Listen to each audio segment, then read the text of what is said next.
My boyfriend has disappeared every weekend for the past 3 years, and I just found out he's been lying to me about where he goes. My boyfriend, 27 male, and I, 24 female, have been together for 3 years. We don't live together but are close enough to spend a lot of time together. However, it is very rare for us to spend a whole day together. When we have, it's been a weekday where our schedules have just happened to line up, like days with no work and no class. We have never spent a day on the weekend together. He works as a research assistant while getting his PhD. Every single weekend for the 3 years we've been together he insists he has work. I realize how stupid I've been now, but foolishly I trusted him. I trusted that he had work every single weekend for 3 years. That was, until today. I've been studying for finals and it's the toughest it's ever been, so I was craving some time with him. Just a day where we could kick back and relax with each other. Of course, he says he can't because he's working and I shut up about it. So, today I'm getting antsy anyway and hoping we could at least spend the evening together. I end up texting him, asking when he thinks he'll be back and we can spend the night. I've done this plenty of times before and he always responds fairly quick. This time I'm waiting for a while. After 2 hours I decide to text a work friend of his who's also a research assistant with him. Wouldn't you know it, it turns out they don't have work today. In fact, he informs me in that same text that they rarely ever have work on weekends. Rarely ever. So now, I'm sitting here wondering what the heck is going on. I have no idea how to confront him about this. I mean, this has been going on for 3 years. If he's cheating on me, he basically has a second family at this point. But obviously that's where my mind goes and I have no clue what else it could possibly be. Like, is there any possible explanation for this besides cheating? How in the world do I confront him about something he's been doing for 3 years? Since he's doing whatever it is tomorrow, do I just drive over to his place in the morning and wait and then follow him? Has anyone had anything like this happen to them before? Update number 1. When I logged off, things seemed to be pretty split on what I should do. Most people just decided to call him a cheater or say that I'm the side chick. Frankly, I wasn't sure I could wait another day to confront him, so I confronted him the night of that post, no games or stalking or anything. Anyway, I had texted him telling him to come over when his work was done and he did. I waited about 5 minutes, if that, for him to settle in before telling him that we needed to talk about something important. He immediately responded with, "Uh-oh," which was a bit demeaning but that sarcastic response honestly matches his personality. I tell him everything that happened, how hurt I was, how I didn't feel like I could trust him about anything considering he's been doing this for 3 years, and then asked if he had anything to say. He told me he wasn't cheating on me or anything like that, he was just embarrassed about what he had been doing. I asked him what he could possibly be so embarrassed about as to hide it and lie to me about it for 3 years. He takes like a minute to compose himself and then mutters something. He clearly feels guilty but I obviously don't hear it so I ask him what he said because I didn't hear. He tells me that he volunteers at a homeless shelter every weekend since coming here for his PhD. Volunteering at a homeless shelter? I swear to you, whatever emotions are coming across here were multiplied 10 times in the moment. I could not comprehend what he was saying. Like, he was embarrassed for volunteering at a homeless shelter? It didn't, still doesn't, make any sense at all. So I asked him what he meant and he repeated that he volunteers at a homeless shelter for 6 hours on Saturday and 6 hours on Sunday, every weekend. Of course I ask him why he would be embarrassed about that and he asks if we can talk about this more tomorrow, Sunday, and he can instead show me that he isn't lying by taking me to volunteer. I don't know what I was really thinking. I think my mind was just blank so I agreed with a sure and asked him to leave. He apologized for the whole thing and left and then sent a text that he'd pick me up in the morning so he can prove to me that he's not lying.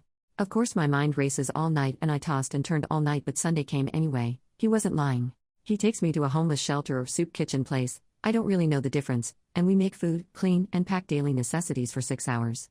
It clearly isn't the place to have the conversation, so I spend most of my time doing the work and chatting with other people and they were really nice but of course the whole thing was still weighing on my mind the entire time, so I start asking them about my boyfriend and they confirm that he's been working there as long as they remember and is there every weekend, he's been there longer than most of them it seems. Finally our volunteering ends and we head back to his car. I try to start the conversation but he shuts me down and asks me to wait until we get back to his place. I say fine, maybe I'm being a doormat here but I was just so confused and lost, and we head to his apartment. Once there, the talking begins. He asks if I believe that he's telling the truth about working at the homeless shelter every weekend, and I say that I do since I confirmed it with a lot of people while there, but I also said that I don't understand the lying, especially for as long as he did. He apologizes again and asks if I really want to know why he kept it a secret. I say of course, duh. He sighs and then tells me that he doesn't like people knowing that he likes helping people. Obviously I'm like what the heck, because this is so weird and I ask him to explain. He tells me that when he was an undergrad student he would always try to help his class behind the scenes by discussing problems they had or negotiating for curves or extensions on their assignments even when he didn't personally need it. He said he enjoyed doing it and kept doing it as a master's student, but then started to do so before and after classes publicly. Apparently most of his classmates were still happy with him but a few basically hated him for it because he was babying them or something. So he went back to doing things behind the scenes and no longer tries to associate himself with any of the things he does to help others. Hopefully, I'm not the only one who finds this so dang weird. Like the homeless shelter stuff and assisting your classmates aren't remotely the same? I say as such, and he tells me it does the same thing. It helps people, so he doesn't like people to know about it, because then they might misinterpret his intent and think he's masquerading as a good person. Then he assures me that he's not a good person at all, but he still wants to do what he can for people, so this is what he does. What the heck? So I ask if he really thinks I would get mad that he's helping homeless people in his free time. He tells me he wasn't sure at first, especially since I wanted to spend weekends together when we were first going out. Duh, every couple does. So he just lied to hide it at first, but he knows I wouldn't do that now, but kept the lie going because he thought it would be too weird to suddenly say that he's volunteering at a homeless shelter. I feel like I've come to the conclusion that he's just really, really weird. His way of thinking has always been odd, but this in particular is just so weird. Like, he seems to understand the situation and where I'm coming from, but didn't think to tell me the truth on his own. We started going in circles, so I ended the conversation and had him drive me home in silence. Since then he sent a number of texts and has tried to call me a few times.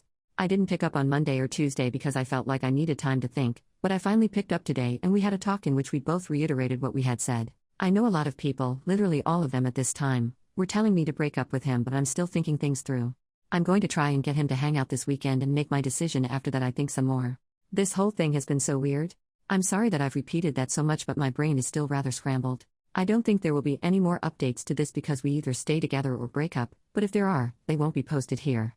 Update number 2, so I asked him to come over so we could talk and he did. I then asked him some of the questions people had on here that I had written down. Volunteering for 6 hours but still not having time for me. He said he would get there a little early and leave late, but would then spend the remaining hours running errands and actually working on PhD and assistant stuff. I asked if he could give me details. He gave some details about academic articles that I don't remember. I asked why he couldn't spend more weekend evenings with me if this was the case. He said that he was really busy with work and that I would distract him. Ouch. Out of all the things said, I think this is the one that bothers me the most. I asked if the volunteering was court-ordered.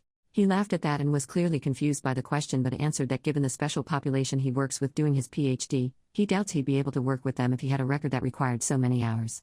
I asked if he was ever going to tell me about the volunteering. He initially says he doesn't know, then replies that he probably wouldn't have. He apologized for lying but then said that whether he was working or volunteering doesn't make a difference to how much time he spent with me. Obviously I pushed back on this and he got defensive and we had an argument that basically reiterated how I felt like I couldn't trust him, because he was lying about this while he kept apologizing for the lying and making me feel that way, but that it wouldn't have changed how we spend time together. Ultimately I asked him to explain to me again why he hid it in the first place. Like he said previously, he used to talk to professors during undergrad about extensions and questions others had behind closed doors, and then make sure those things were stated to the rest of the class. He did the same thing in his master's program. This is where I got lost before. One of his professors was a hard-ass and some of his classmates were scared to talk to him about their grades, so he thought he could show them that he was willing to discuss grades, and he made a joke about his own grade in class. The professor didn't find it funny and went on a tirade about respect and showing him up, and apparently the class ended shortly thereafter because it was so tense. He said that some of the other students felt like they needed to cut ties with him to show the professor they weren't in on the joke, and that a few of them made a show of hating him from that point forward. Hearing it more in-depth at least makes this make a little more sense to me. I stated again that helping homeless and helping classmates seemed like entirely different things altogether. He said that they felt like the same to him, but that I was probably right and he was wrong. I asked him why he said he's a bad person. He replied asking if he said that, and I said yes. He said that he didn't want the volunteering to make him seem like a good person because he's not. I asked what he meant, and he replied that I know him. I said I'm not sure I do. He said that I know what he means. I don't, you do, etc. in circles. Personally, I think he has low self-esteem, but this is a weird way to express it and I'm not sure what else it could be. I told him I wasn't sure I wanted to continue the relationship because of the lying. He seemed hurt but then just said okay and that it's my decision. I told him that he should at least get therapy for the classmate thing because it's clearly affected him negatively. He replied that he probably should but he won't. After that I gave him an ultimatum, either spend more time with me on weekends and go to therapy or we break up. I told him to think about it and that he has until Saturday. He said he would and he went on his way. Final update. Saturday came and he asked me to compromise. He would take a day off from volunteering if I volunteered with him the other day and he wouldn't have to go to therapy. I said I needed to think about it. I told him later that night that I'd accept the compromise if he was willing to go to one therapy session. On Sunday morning, he told me he wouldn't be willing to go to therapy and asked that we go out to dinner. We went to a local diner and basically talked about ending things. He apologized for ending things this way and said that he knew he wasn't exactly being reasonable but he's doing what he feels like he needs to do. I basically said that that's up to him. We wished each other the best, he gave me a parting hug, and I went on my way. So yeah, 3 years of commitment for this. Kind of sucks. Have a good day. Small update, I'm pretty intoxicated while writing this, so let me just first say sorry for my incomprehensibleness. Is that even a word? Anyway, I've been keeping myself busy with school and stuff, but some casual stuff every once in a while has been good stress relief. What isn't good stress relief was a text message I received today. I should have blocked him, but I didn't, so here we are. I didn't respond to him, but here's the message verbatim. Hello, sorry for contacting you. I'm sorry for how I acted. After you left, I really gave a lot of things some thought. I didn't want therapy because I didn't need a professional to tell me that I'm different or weird or diagnose me with something that jeopardizes my profession, and I especially didn't want them to try and change me. I bit the bullet in January. I was diagnosed with schizotypal personality disorder. You can look it up, I guess. I'm not seeing the therapist frequently, especially after he suggested altering some of my behaviors and told me that I'm coping using my volunteering. Sorry, I'm just saying that you were right and I wasn't being fair to you. Please do not feel burdened to respond. I hope you are happy. God, he hopes I'm happy? I mean, really, after everything he acts like some sort of victim. I hate it so much. Every single time I've thought of him since we broke up, I just get more angry. I guess it is nice to know that I wasn't imagining things and there is something actually wrong with him, but did he have to contact me? Gross.